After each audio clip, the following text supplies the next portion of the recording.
नमस्कार प्यारे साथियों, जैसा कि आप लोग थंबनेल से देख पा रहे हैं, आज अपन व्याख्याता भर्ती परीक्षा आरपीएससी स्कूल लेक्चरर की जो आपकी भर्ती है, इस भर्ती को लेकर जो फर्स्ट पेपर में आपका शैक्षिक प्रबंधन जो है, एजुकेशनल मैनेजमेंट जो आपका एक बहुत बड़ा पार्ट रहने वाला है, वहां से जो प्रश्न आएंगे उन प्रश्नों के और उन टॉपिक्स के ऊपर अपन चर्चा करने वाले हैं। इसलिए प्यारे साथियों, आज का हमारा वीडियो बहुत शानदार और जबरदस्त रहने वाला है, क्योंकि हम इस वीडियो के अंदर चर्चा करने वाले हैं कि कौन कौन से टॉपिक्स आपके स्कूल मैनेजमेंट में है, किस तरीके से आसान शब्दों में आप टॉपिक्स को समझने वाले हैं कि आपको क्या क्या चीजें उसमें पढ़नी है।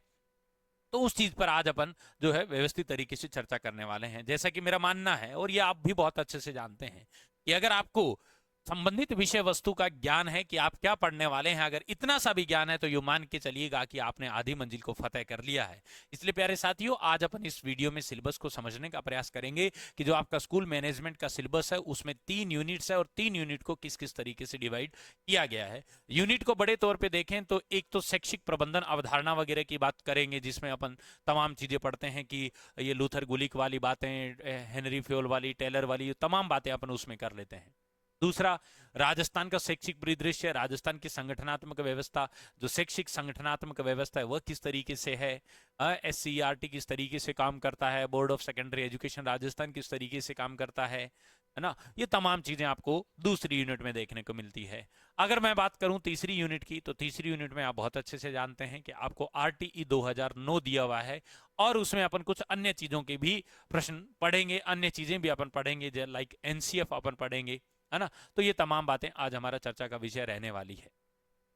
तो प्यारे साथियों, आइए आज की कक्षा में अपन इस सिलेबस को समझने की कोशिश कर रहे हैं। व्याख्याता शैक्षिक प्रबंधन, एक एक यूनिट को समझेंगे। पहले मैं मोटे तौर पर आपके सामने यूनिट का विभाजन कर देता हूं कि 3 यूनिट मानी गई है प्यारे साथियों। यूनिट फर्स्ट है, और उसके बाद में आपका यूनिट 2 रहेगा, और यूनिट थर्ड जो है उसके ऊपर आपको चर्चा करनी है। बात करूं मैं फर्स्ट यूनिट की, तो इसको प्यारे साथियों शैक्षिक प्रबंधन की संज्ञा दी गई है। इसी को किसकी संज्ञा दी गई है?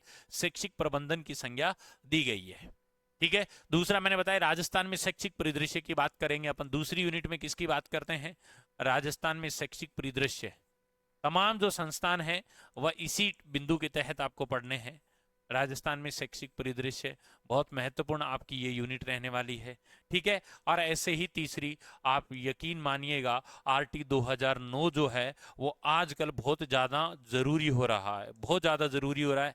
तो अदर चीज़ें जो है वो भी अपन यूनिट 3 में पढ़ेंगे। अब आप कहेंगे सर अदर चीज़ें क्या हो सकती है? तो देखो, कुछ चीज़ों का आपको अनुभव लेकर जाना है। जैसे आपको एनसीएफ के बारे में पढ़ के जाना है, आपको नेशनल एजुकेशन पॉलिसी 2020 के बारे में पढ़ के जाना है, और थोड़ा बहुत जो चर्चा है वो आप एसएमसी एसडीएमसी के बारे में भी पढ़ेंगे तो ज्यादा उत्तम रहेगा। इस तरीके से आपका जो है 3 बड़ी यूनिट में पूरा पाठ्यक्रम विभाजित है प्यारे साथियों। अगर अपन चर्चा करें प्रत्येक यूनिट वाइज क्या क्या पढ़ना है, तो आपको यकीन होना चाहिए कि आपकी जो यूनिट फर्स्ट है, कौन सी यूनिट? यूनिट फर्स्ट है, जिसका नाम हमने लिखा है शैक्षिक प्रबंधन, एजुकेशनल मैनेजमेंट, शैक्षिक प्रबंधन।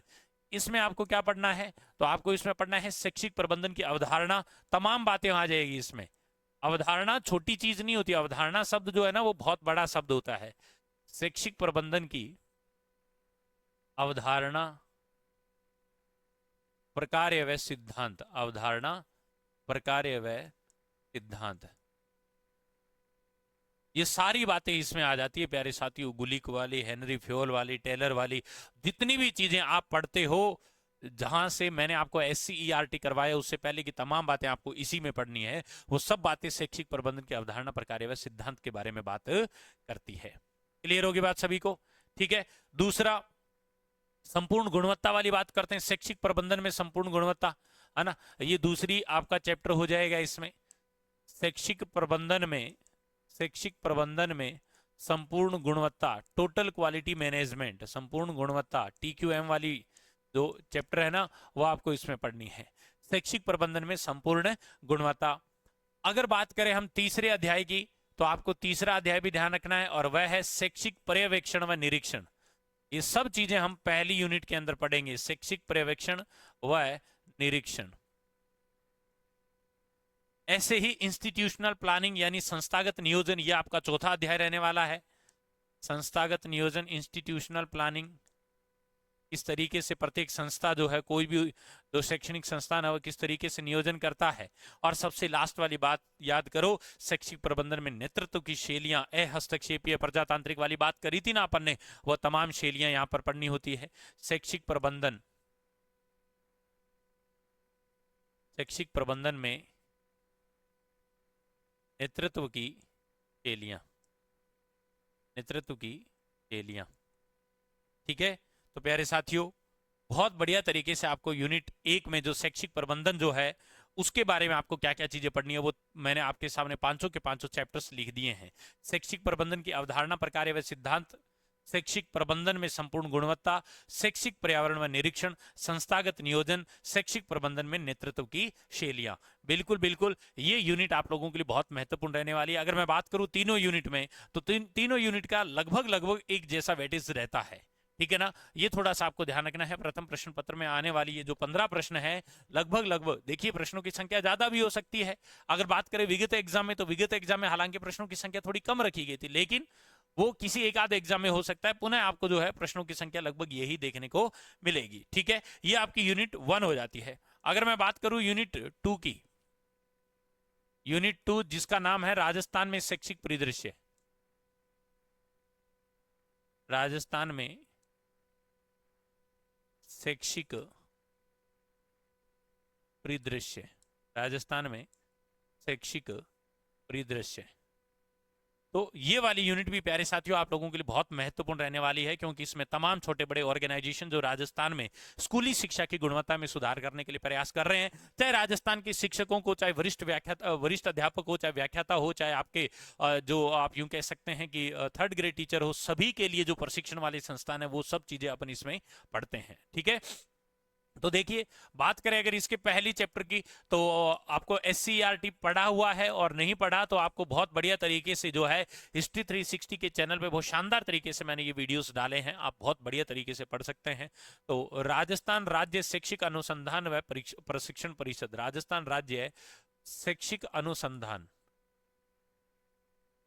शैक्षिक अनुसंधान व प्रशिक्षण परिषद, व प्रशिक्षण परिषद, आपको SCERT बोल सकते हो या RSCERT बोल सकते हो। ठीक है, ये आपको पढ़ना है। राजस्थान माध्यमिक शिक्षा board, board of secondary education Rajasthan वाला BSER जो है वो इसमें पढ़ना है आपको। ठीक है, राजस्थान माध्यमिक शिक्षा बोर्ड, राजस्थान माध्यमिक शिक्षा बोर्ड, ये तो स्पष्ट बोली हुई जो टॉपिक्स हैं। ठीक है ना, तो इनमें से तो 100 प्रश्न आएंगे। आपके पिछले व्याख्याता भर्ती परीक्षा में इसके सदस्यों से प्रश्न पूछा गया था। ठीक है ना, ये भी आपको ध्यान रखना है। राजस्थान माध्यमिक शिक्षा बोर्ड, अगर राजस्थान माध्यमिक शिक्षा बोर्ड के बारे बाद में बात करूं तो आप लिख सकते हैं उच्च अध्ययन शिक्षण संस्थान, उच्च अध्ययन शिक्षा संस्थान या शिक्षण संस्थान की बात कर लो। ठीक है, जिसको आप institute for advance studies in education की बात करते हैं। ठीक है ना, IAC, ऐसे ही SCERT की नोडल एजेंसी जो डिस्ट्रिक्ट लेवल पर है, जिसको आप जिला शिक्षा व प्रशिक्षण संस्थान कहते हैं, डाइट, जिला शिक्षा व प्रशिक्षण संस्थान कहते हैं, प्रशिक्षण संस्थान कहते हैं। ठीक है, डाइट जो है उसकी बात करेंगे, है ना, तो वो भी आपको इसी में पढ़ना है। ऐसे राजस्थान स्टेट ओपन स्कूल की बात कर लेते हैं, RSOS की बात कर लेते हैं, है ना, तो वो भी आपको इसमें पढ़ने होते हैं। Rajasthan state open school, Rajasthan state open school की बात करूं, मैं आपको लिख रहा हूं, है ना, एक एक टॉपिक जो है वो मैं आपको लिख के दे रहा हूं ताकि आप बहुत अच्छे से पढ़कर जाए, है ना। ये PDF के रूप में भी आ सकता था, यहाँ पे PPT खोल के दिखा देते, कोई मतलब नहीं था। हर चीज मैं लिख रहा हूं तो आप भी व्यवस्थित तरीके से लिखे। ऐसे ही अगला टॉपिक राजस्थान पाठ्य पुस्तक मंडल, RSTB आप जिसको कहते हैं, राजस्थान राज्य पाठ्य पुस्तक मंडल, वो भी आपको पढ़ के जाना है। राजस्थान राज्य पाठ्य पुस्तक मंडल, राजस्थान राज्य पाठ्य पुस्तक मंडल, जिसको आप RSTB कहते हैं, RSTB भी आपको इसी के तहत पढ़ना है। राजस्थान राज्य पाठ्य पुस्तक जो है मंडल की बात कर लो। ऐसे ही एक और चैप्टर आपको याद रखना है, गुणवत्तापूर्ण शिक्षा हेतु, गुणवत्ता SIQE जिसको बोलते हैं, गुणवत्तापूर्ण शिक्षा हेतु, गुणवत्तापूर्ण शिक्षा हेतु राज्य की पहल, राज्य की पहल, है ना, SIQ he, state initiative for quality education, गुणवत्तापूर्ण शिक्षा हेतु राज्य की पहल। ऐसे ही आपको कुछ करंट वाली चीजें भी होती है, जैसे दीक्षा राइज से पिछली बार प्रश्न पूछ लिया गया था, है ना। ऐसे ही आपको स्माइल कार्यक्रम भी कोविड के दौरान चले थे, वह याद रखने हैं। और एक बड़ा चैप्टर आपको और इसमें पढ़ना होता है, समसा, है ना, समग्र शिक्षा अभियान आप जिसको कह सकते हैं, समग्र शिक्षा अभियान, समग्र शिक्षा अभियान। अब समझिएगा इधर, ये जो दीक्षा राइस और ये वाला जो पोर्शन है, ये थोड़ा सा करंट का इशू होता है। ये जिस समय आपका एग्जाम चल रहा है, एग्जाम होने वाला है, उस समय थोड़ा सा हमें देखना पड़ता है कि इस समय सरकार ने कौन कौन से ऐसे कार्यक्रम हैं जो चला रखे हैं, ठीक है ना। तो राजस्थान में शैक्षिक परिदृश्य में आपको इतनी चीजें पढ़ के जानी होती है, दिख रहा होगा, बिल्कुल बिल्कुल, ठीक है ना।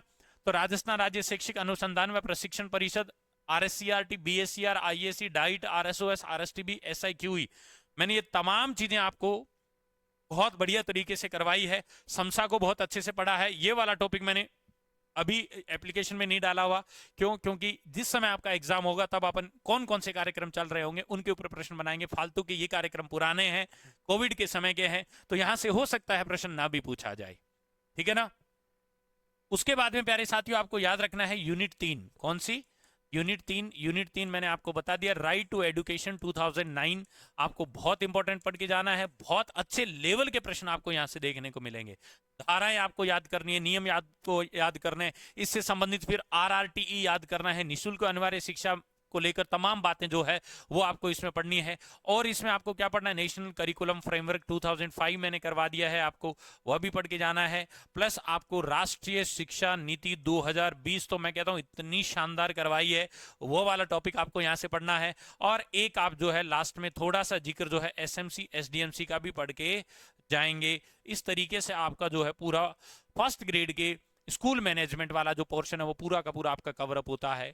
तो प्यारे साथियों, ये सिलेबस जो आपको वर्गीकरण करके बताया जा रहा है, केवल इसलिए करवाया जा रहा है कि आप जब एग्जाम की तैयारी में उतरे तो आपके पास विधिवत तरीके से तमाम वो संसाधन हो, उन संसाधनों के माध्यम से आप अपनी तैयारी को परखेंगे। प्यारे साथियों, बहुत बढ़िया तरीके से आपको ये टॉपिक्स पढ़ने हैं। अगर आप इन टॉपिक्स को बहुत बढ़िया तरीके से पढ़ना चाहते हैं, एक एक टॉपिक को सीरियल वाइज पढ़ना चाहते हैं, तो आप इसी वीडियो के नीचे लिंक में दिए गए हिस्ट्री 360 के चैनल का जो हमारा एप्लीकेशन है, उस एप्लीकेशन को डाउनलोड करो। और बहुत बढ़िया तरीके से मैंने स्कूल मैनेजमेंट का उसमें पाठ्यक्रम डाला है, मनोविज्ञान का पाठ्यक्रम भी आपको जो है मेरे द्वारा वहां पर मिलेगा। तमाम सब्जेक्ट की व्यवस्थित क्लासेज आपको हिस्ट्री 360 के चैनल पर मिलने वाली है। प्यारे साथियों, फिर मिलते हैं, तब तक के लिए नमस्कार, जय हिंद, जय भारत, राम राम सा।